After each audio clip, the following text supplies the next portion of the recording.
नमस्ते मित्रांनो, मी राहुल वायदंडे एक फुल time trader आणि मेंटर आहे. डेली ॲनालिसिस व्हिडिओमध्ये मी परत एकदा तुमचं स्वागत करतो आपल्या आवडत्या चॅनलवरती, म्हणजे ट्रेडसेन्स ट्रेडिंग इन्स्टिट्यूट या यूट्यूब चॅनलवरती, जिथं ट्रेडिंगचे धडे दिले जातात, ट्रेडिंग शिकवलं जातं एकदम फ्रीमध्ये. ओके, गोल्ड ट्रेडिंग असेल, इंडियन मार्केट असेल, सगळ्या गोष्टी तुम्हाला इथं व्यवस्थित शिकवल्या जातात. या व्हिडिओमध्ये आपण बघणार आहे की नक्की आज मार्केटमध्ये काय झालं, त्याच्यानंतरनं हा वीक मार्केटसाठी कसा राहिला आणि येणारा पुढचा वीक मार्केटसाठी कसा राहणार आहे. आणि त्याचबरोबर आपण शेवटी बघणार आहे की सोमवारी मार्केट कशा पद्धतीने रिॲक्ट करेल. सोमवार एका दिवसाचं पण आपण ॲनालिसिस करणार आहे. सगळ्यात पहिल्यांदा मी तुम्हाला सांगतो की आजचा दिवस कसा होता. आपल्या लाईव्ह स्ट्रीमसाठी आजचा सकाळचा दिवस, म्हणजे सकाळी थोडंसं लेट आलो आपण, त्यामुळं 2 ट्रेड झाले आणि दोन्ही ट्रेडमध्ये आपला रिस्क फ्री गेला आहे. ओके, आपण तिथं ट्रेड प्लॅन करता आले नाहीत. 50-60 पिप्स आपण कॅप्चर केले, पण 50-60 पिप्सची मुवमेंट आत्ता पकडायला नको, त्यामुळं 2 रिस्क फ्री ट्रेड गेले. एस-एल गेलेलं नाही, दोन्हीसुद्धा रिस्क फ्री गेले. त्याच्यानंतरनं मॉर्निंग लाईव्ह स्ट्रीमला जेव्हा आपण आलो तेव्हा बघा मार्केट कन्सोलिडेट करत होता एका लेवलवरती. ही जी ग्रीन आखली आहे ती रेजिस्टन्स आखलेला मी, आणि हा सपोर्ट आखलेला. या दोन्ही लेवल्स मला 4 आवर्सवरती मिळाल्या. या लेवल्सवरती आल्यानंतरनं जवळपास 5 वाजता मी लाईव्ह आलेलो आणि मला समजलं की 6 वाजता आज न्यूज आहे, NFPची न्यूज होती. मी दरवेळेस न्यूज अवॉइड करतो. न्यूज का अवॉइड करतो ते मी तुम्हाला पुढे जाऊन सांगणारच आहे. या कॅन्डलला बघून तुम्हाला अंदाज आलाच असेल. ओके, सो जेव्हा मी आलो इथं रेजिस्टन्स एक क्रिएट करत होता मार्केटचा. सो म्हटलं या लेवलवरून आपण डाऊन साईडला काही कन्फर्मेशन जर भेटले तर ट्रेड प्लॅन करायच्या. माझे सेटअप म्हणजे जी मी स्कॅल्पिंग स्ट्रॅटेजी यूज करतो त्या स्ट्रॅटेजीज इथं ॲक्टिव्ह झाली, आणि त्या ॲक्टिव्ह झाल्यानंतरनं बरोबर मला इथं एक डाऊन साईडला माझ्या वेमध्ये ट्रेड मला भेटला. या ट्रेडमध्ये आपण 150 पिप्स बुक केले. हे 150 पिप्स बुक केल्यानंतरनं न्यूज सुरू झाली, आणि न्यूजमध्ये मी तुम्हाला सांगतो, जर मी हा ट्रेड एक्झिट नसता केला तर मला हेवी लॉस झाला असता.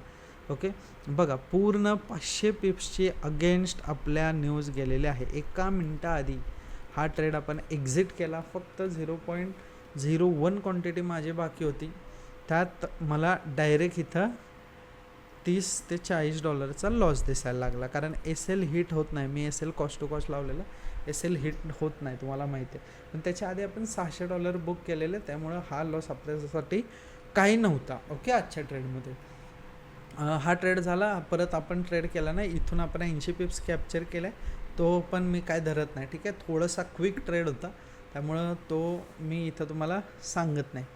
सो हा एक ट्रेड आणि हा एक ट्रेड आपला झाला, पण हाच मेन आपण कन्सिडर करणार आहे.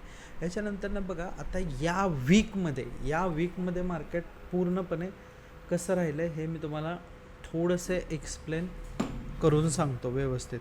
ठीक आहे, जर तुम्ही इथं बघितलं तर या वीकने किती कॅन्डल्स खाल्ल्यात ते आधी मी तुम्हाला दाखवतो.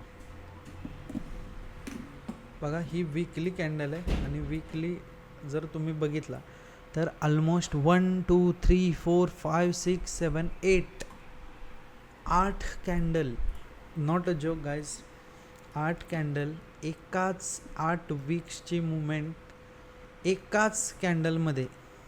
एकाच वीकमध्ये पूर्ण कवर झालेले आहे. म्हणजे जर तुम्ही बघितलं तर इथून डाऊन ट्रेंड आला आहे, बरोबर. ही एक कॅन्डल 2 3 4 5 6 7 8, आणि ही जी कॅन्डल आहे त्या एकाच कॅन्डलने, म्हणजे या वीकनी एकाच कॅन्डलने 8 वीक्सचा रेकॉर्ड तोडला आहे.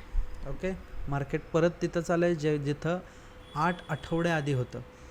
जवळपास आत्ता जी लेवल चालली आहे 4360 मार्केट मागाशी होतं. ओके, आता या वीकमध्ये जर तुम्ही बघितलं तर बाईंग प्रेशर का आलं हे आधी लक्षात घ्या.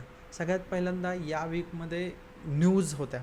ओके, न्यूज होत्या, मागच्या वीकमध्ये पण न्यूज होत्या, त्यामुळे मार्केट बेरिश राहणार हे तर माहीत होतं.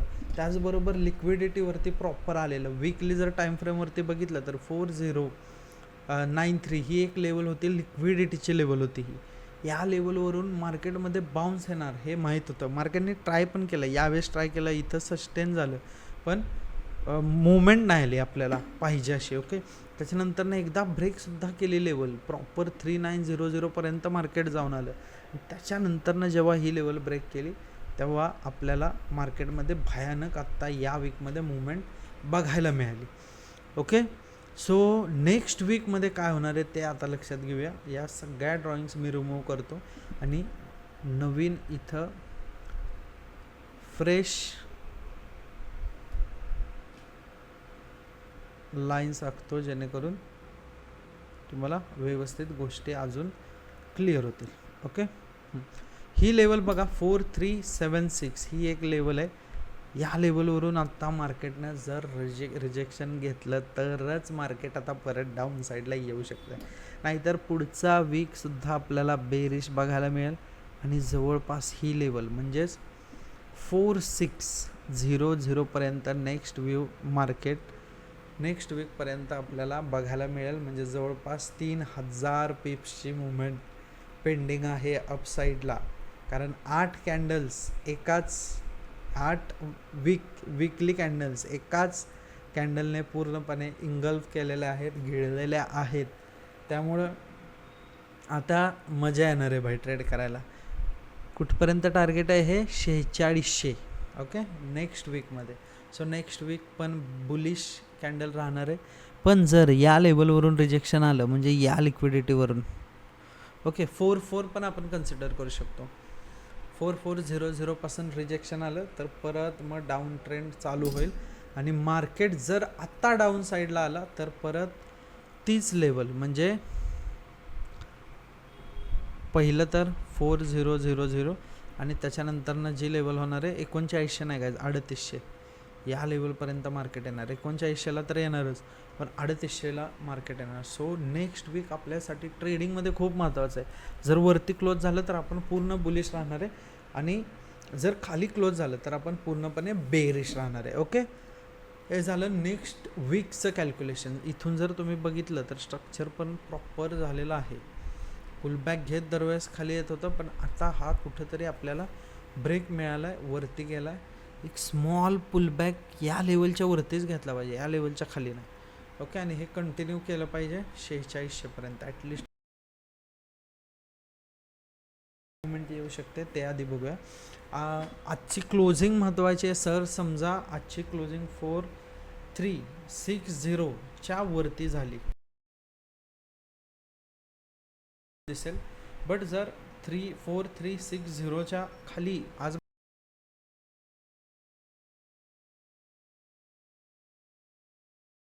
मंडेसाठी जर प्लॅन्स बघायचे असतील तर आपण सगळ्यात पहिल्यांदा 4 ओव्हरवरती शिफ्ट होऊया आणि मार्क करून घेऊया. ओके, बघा 4 आवर्सवरती शिफ्ट झालो आहे आपण आणि इथं मला एक मिळाला आहे, तो आहे FVG. इथं मला एक मिळाला आहे 4 आवरवरती, तो आहे FVG 430.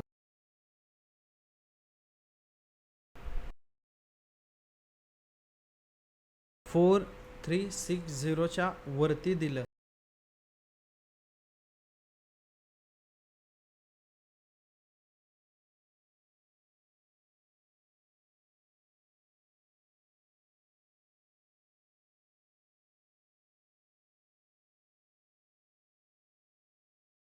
4320 ही लेवल जर ब्रेक डाऊन साईडला ट्रेड प्लॅन करायचे आहेत. ओके, दोन्ही लेवल्स लक्षात ठेवा. 432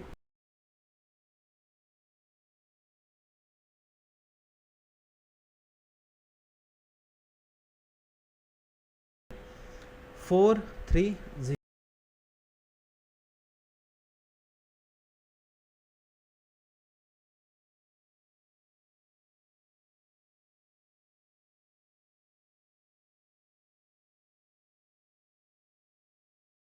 4300 वरून अपसाईडला मुवमेंट. ओके, आणि 4360 पासून अपसाईडला सुद्धा तुम्ही ट्रेड प्लॅन करू शकताय. फक्त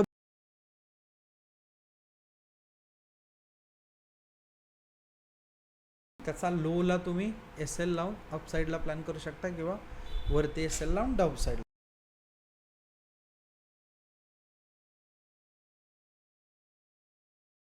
आणि त्यानुसार प्लॅन करा. ओके चलो bye bye guys, thank you so much for watching be real one. ट्रेडिंगमध्ये तुम्हाला हे व्हिडिओ हेल्प करत असतील तर चॅनलला सबस्क्राईब करा. कमेंट्स टाका स्कॅल्पिंग स्ट्रॅटेजी. मी जेवढे जास्त स्कॅल्पिंग स्ट्रॅटेजीज म्हणून कमेंट्स येतील, जर समजा 10 कमेंट्स या व्हिडिओला आले तर मी 100% चांगला व्हिडिओ तुमच्यासाठी स्कॅल्पिंग स्ट्रॅटेजीचा बनवेन. चलो बाय बाय. आणि GTCवरती अकाउंट ओपन करा. जर अकाउंट ओपन केलं नसेल तर मंडेपासून आपण ॲग्रेसिव्हली ट्रेड करणार आहे. हा वीक आपल्यासाठी बेस्ट गेलेला आहे. नेक्स्ट वीकमध्ये सुद्धा चांगली ट्रेडिंग आपण करणार आहे. चलो thank you so much for watching guys. Bye bye bye.